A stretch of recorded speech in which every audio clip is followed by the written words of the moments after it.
Welcome to the Secret Keepers Podcast with your host, Kareen Zutleger. Join us as we uncover the hidden thoughts, stories, and moments that help bring light to the healing power of truth and examine how silence can affect us mentally, physically, and spiritually. We'll also share profound stories, interviews, and transformative narratives to help release ourselves from the hidden and step into healing towards inner peace, joy, and fulfillment. Now, here's your healing strategist and host, Kareen.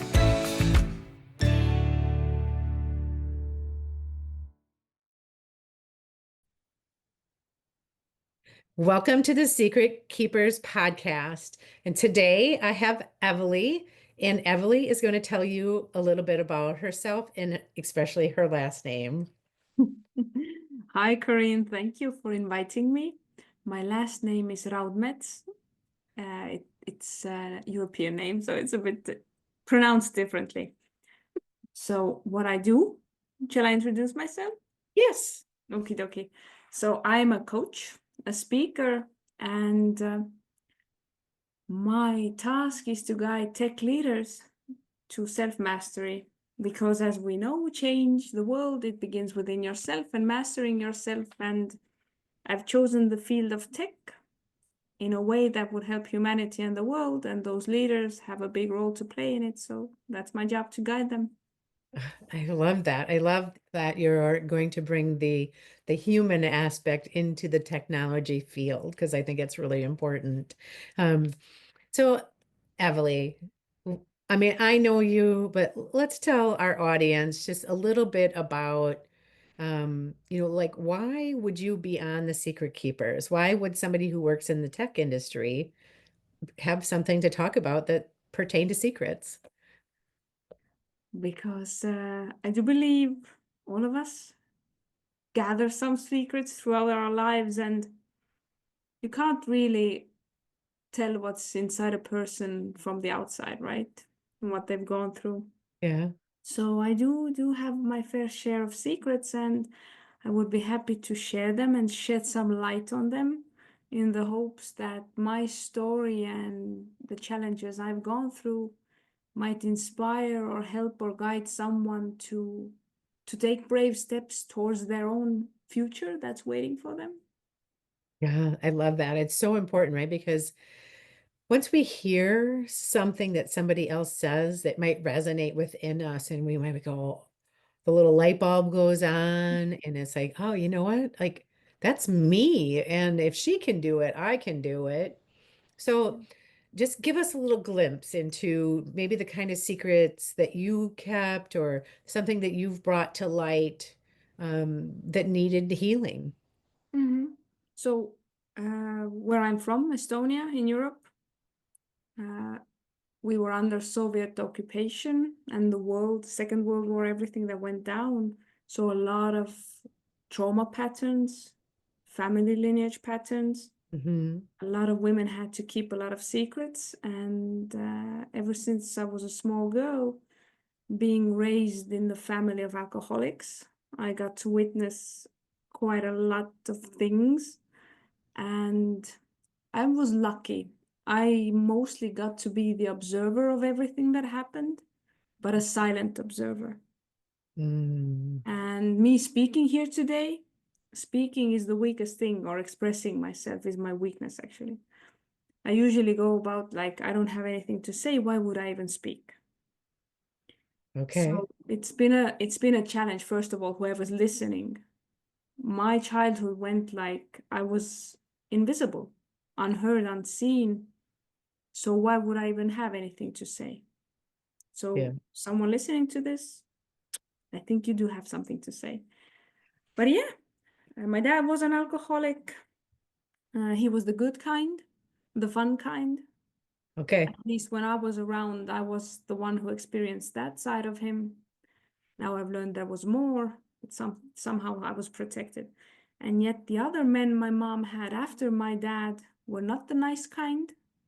Okay. And so my mom's sister, my aunt, and her kids, who were like brother and sister to me, we grew up needing to be quiet, needing to witness and take all that was given, and to see all of that and just take it as normal life. So, you grew up like that, and how did it manifest itself in your life as you were growing up then? How did like seeing that sort of behavior and Mm, growing up in that environment, what did that do for you? excellent question. So, on purpose, I wore this shirt today Mm. because my mom, I would say she was an angel. She never hit me. She was the most feminine, tender woman I ever saw. And after I got to see everything that was done to her, Mm.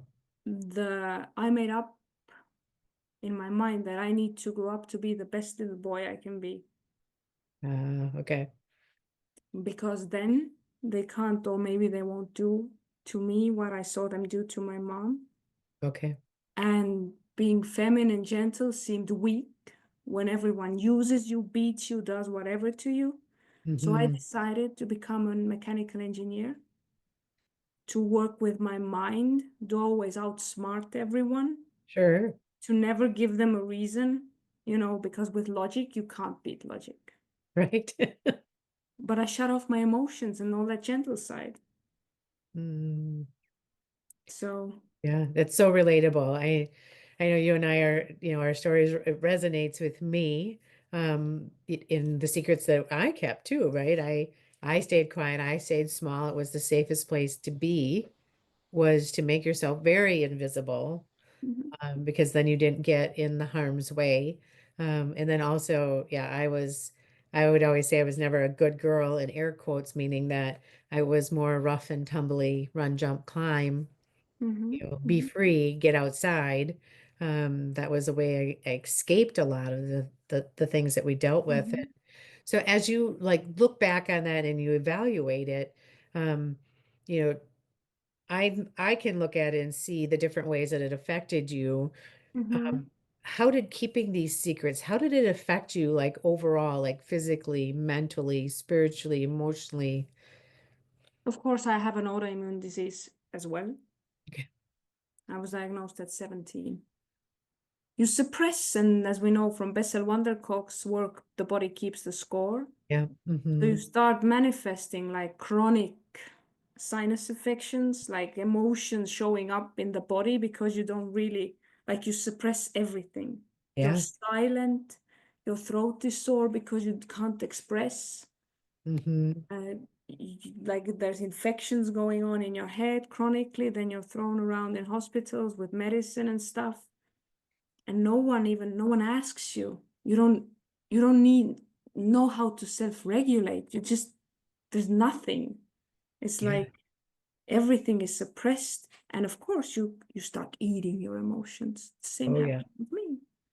Hmm. Okay, it's like 60, 70 pounds I ate on myself, then bullied, and it's a vicious cycle then, because it's easier to judge than to understand, and like the other kids, and it just freaking escalates. But my Sure. golden or the silver lining that held me, I had my little, somehow I figured out some things that kept me alive and thriving. And academic success was one of them, because at least that was the only place I felt safe and seen when I, Sure. studied. So, but yeah, tight shoulders, Oh yeah. backaches, neck headaches, like everything. Yeah. So a lot of physical symptoms. Yeah. I know, like for myself too, physical symptoms, definitely like mental health symptoms. Um, and I would say just even spiritually, it's like how could there possibly be a God that would allow these sort of things to happen to children? That was, Mhm. I remember, kind of getting into my teen years and thinking, well, this just can't be possible, or to have to continue to witness, the behavior. Mhm. And Mhm. no, it's like Mhm. this, but now with the understanding I have, it put me in such a different place, Mhm. because it's like, well, that's not God doing that. That's the human that does that. Mhm. Things Mhm. are, you know, Hurt people hurt people. yeah, yeah. And then as far as like the symptoms and the, like women, we tend to, turn anger inward Mm. because we're taught, right? We're very conditioned Mhm. to, be nice Yeah, and just yeah. smile through it. And so then that anger gets turned inward Mhm. and the resentment, it builds up. And then before you know it, our bodies are taking revenge on Yeah. themselves. And right, we don't have regulated nervous systems. Mhm. We're living in perpetual states of fight or Mhm. flight. And that too And is not good. and yet the feminine is all about emotions and Yes. expressing emotions. So you Mhm. shut that side of it. At least that's happened to me. Yeah. Oh, yeah. Happened to me. You shut that part down. So as I said, trying to be the best little boy I can be, show no Yeah. emotions, just operate from the head and the mind. And then you at one point start wondering like, why are my relationships kind of weird, or Mm. Yeah. why is no one Well, approaching me at the disco or at the club? Like they're approaching all the others, but like what, why? Something wrong with me? Then you start to put the pieces together and. Hmm. oh yeah, I can see that. It's so interesting, right? Because it's like you're not trying to give off that energy, but Hmm. that's what's naturally happening because you've built up a protective force Hmm. field, if you will, of Hmm. absolutely not, I will not be messed with. I've been messed with enough in my life. Hmm. And so I'm going to protect myself and I'm going to create this energy force field around me Yeah. where, you know, there's such a stigma around the word emotion, right? And heaven forbid you experience your emotions. And then I think even, like in society now, we're in this like period too where there's a couple things that go on, right? There's a lot of Hmm. projection of blame. Oh My yeah. mom and dad did all of this, and so I get to behave this way. And I'm Hmm. like, Hmm. no. Hmm. No, Hmm. like, yes, I understand. I do understand. And I understand that, like, yeah, as a child, the things that happen to us, we don't have control over. And so then, like, in adulthood, we might be control freaks because, we didn't have any control, right? You Growing up. nailed it there. And so we might have some control issues. Um, but it doesn't mean that we can like sit and like bang pans over our mom and dad's heads because they Yeah. didn't know what they didn't know. I mean, they can take responsibility for it if they have an awareness of it, Hmm. right? But they're Hmm. most of the time they're not going to have Yeah. that awareness. But once I do, it's my job, my responsibility to do that, to heal from it. And I know that you have. And so walk us through like what your healing journey looked like. How did that transformation evolve? Oh my God, that's a mess.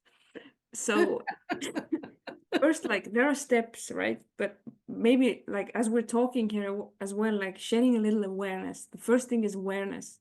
I Yeah. remember so clearly, I had just divorced my first violent husband, and getting out of that was took a lot of courage because like women are said like no one will want you if you have a kid and you're Yeah. separated, or like you Yes. can't manage on your own and all that Oh, stuff. yeah. Thank God I had my cousin who said, like, your girl is gonna like look at you and grow up and see you're miserable and what are you modeling to her?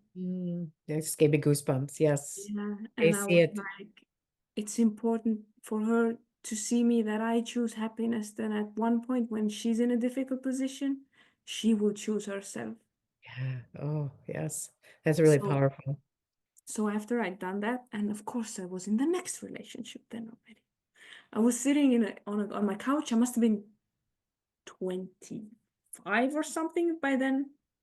Had finished my degree and working already. I'm sitting there finding some article about adverse childhood experiences. Yeah. Hmm. And I took the test and I'm like, it's 10 of them. And I'm like, "That's 8 of them or something Yeah. out of 10." Same. And I'm I'm like, an eight. well, I feel like a lottery winner here, don't I?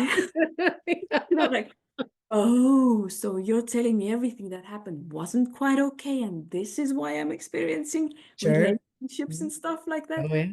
And then I was like, well, shit, what am I supposed to do with all of that now? Yes. And then you start.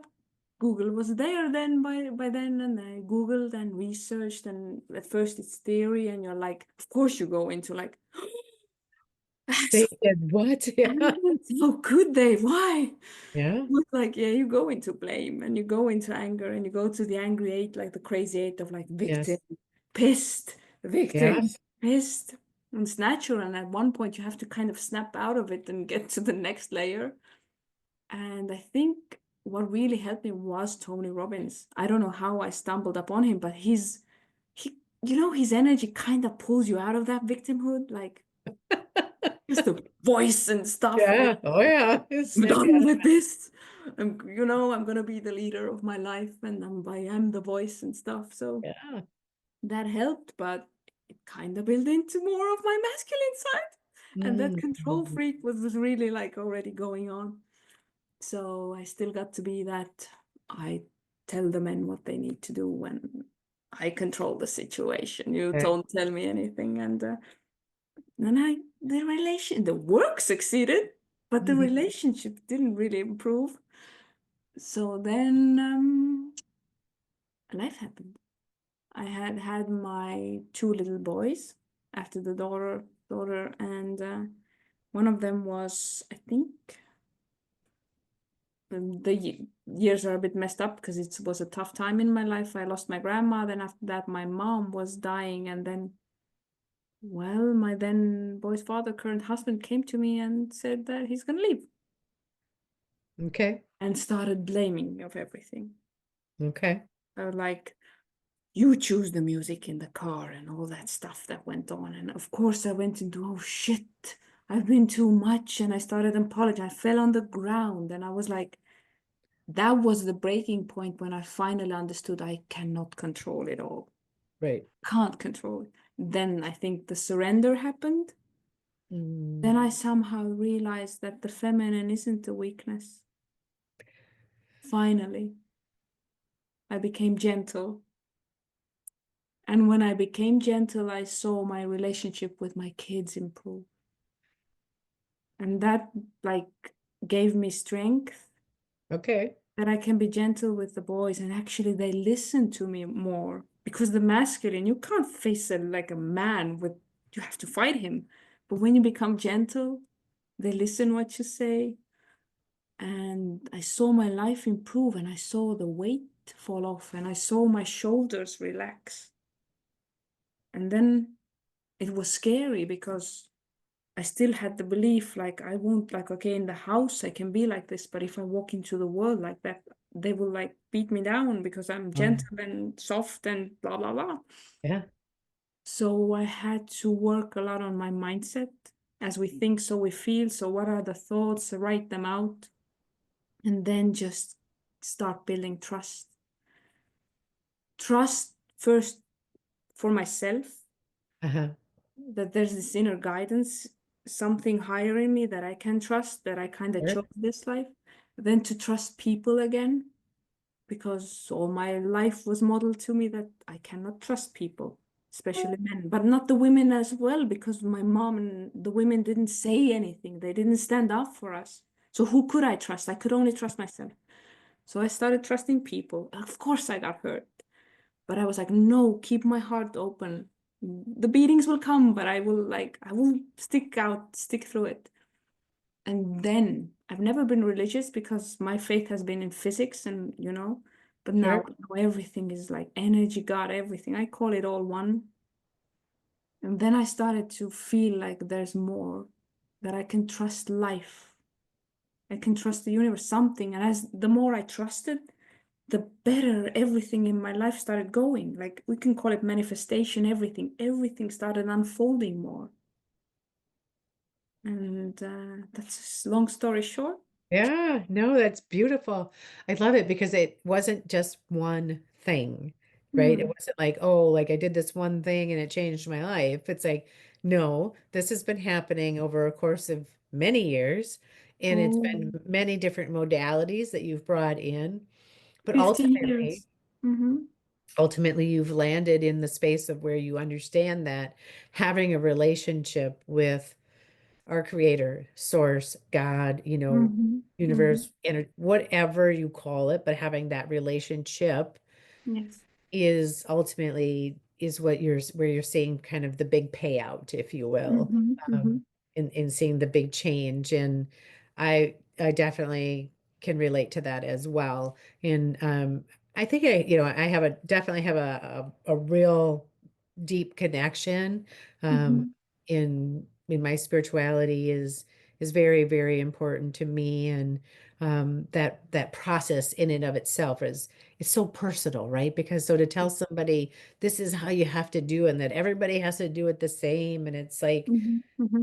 no, and in transformation and healing is a journey, right? Or as our mentor Joseph McClendon III Mm-hmm. would tell us, it's a series of voyages, right? You're Yes. going to get on and you're going to take this trip, and we're going to go. And it's like I think of like the scene from Willy Wonka where they're in the boat and it's like taking you through the little scary Yeah. things and the shock and the it's Mm-hmm. like that's kind of what Mm-hmm. transformation is like. Mm-hmm. It's like, Mm-hmm. are you really sure you want to go on this ride? Because it's going to be a doozy.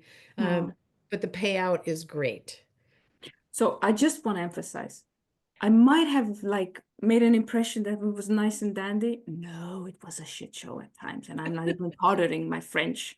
There were moments I'm like, but there are like moments I'm on the ground, I'm like, I'm gonna give up. This is like hell. Another hurt came.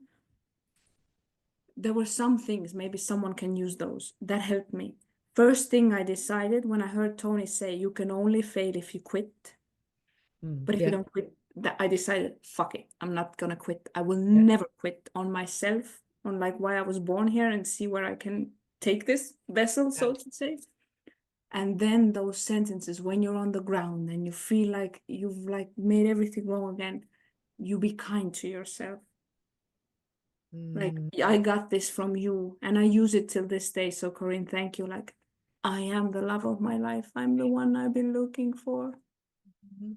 When the shit Yeah. hits the fan, and or like everything, all I need is within me now, Mhm.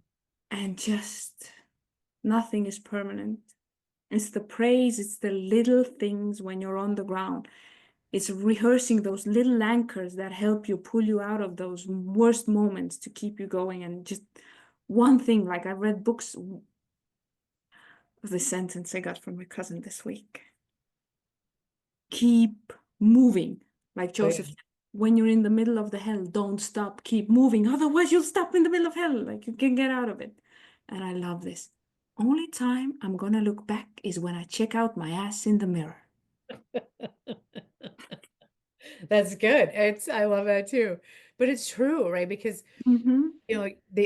I've heard like the only way out is through, right? We have to go through the things. And what that does is going through all of the life things that we get to go through, and I say get to because we get to, Mm-hmm. Mm-hmm. um, we go through these things to grow us, to evolve us, to help Mm-hmm. us be more compassionate.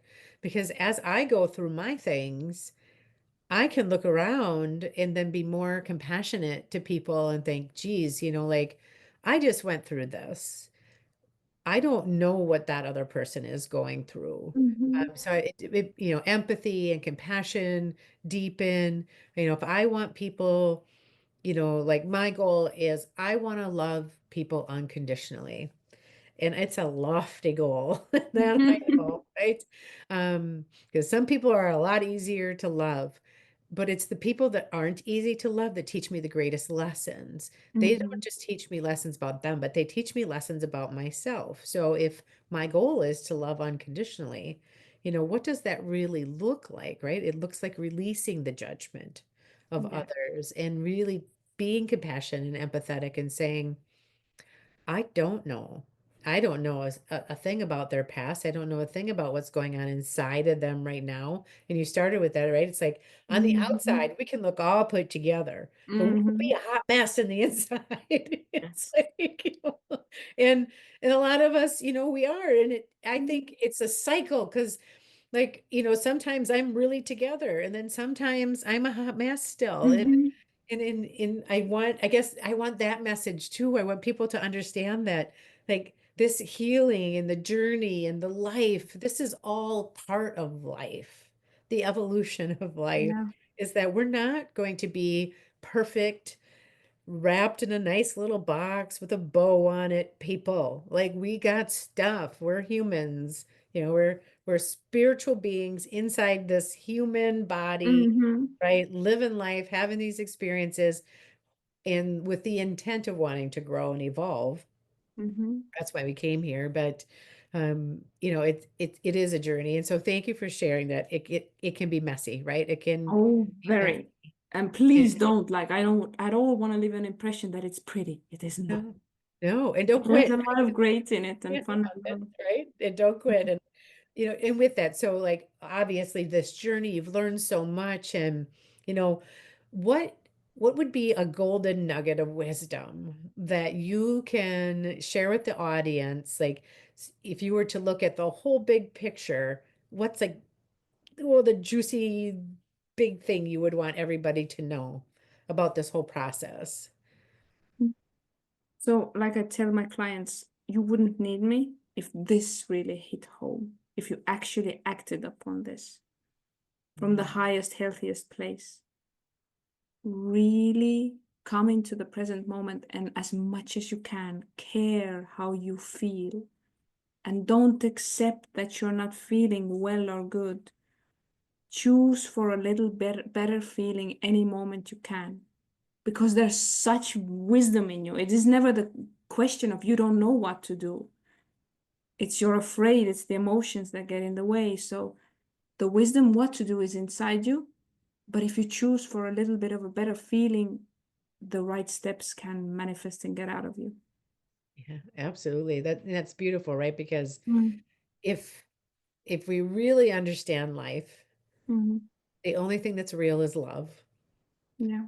And fear is the opposite of love. So therefore, if the only thing that is real is love, fear is not real, right? And we've learned that through our neuroencoding, is that fear can appear real, Mm-hmm. but it's not. And we can change it, we can shift it, we can process our way through Mm-hmm. the fear Mm-hmm. that will always return us back to love. Mm-hmm. And that is our natural state. And well, thank you for sharing, and thank you for Mm-hmm. being here today. Evely, please tell the audience how they can find you. My name, evelyraudmets.com is my website, and same name on Instagram, Facebook, LinkedIn. So if you can Beautiful. read the name somewhere, you can type it in and find me. Yes, I will. And I'll have that in the show notes so you're going to know how to spell her name, since Thank I you. can't even say it. But thank you again for being on the Secret Keepers podcast. And I look forward to staying in touch with you. Thank you, Corinne, for having me. You're welcome.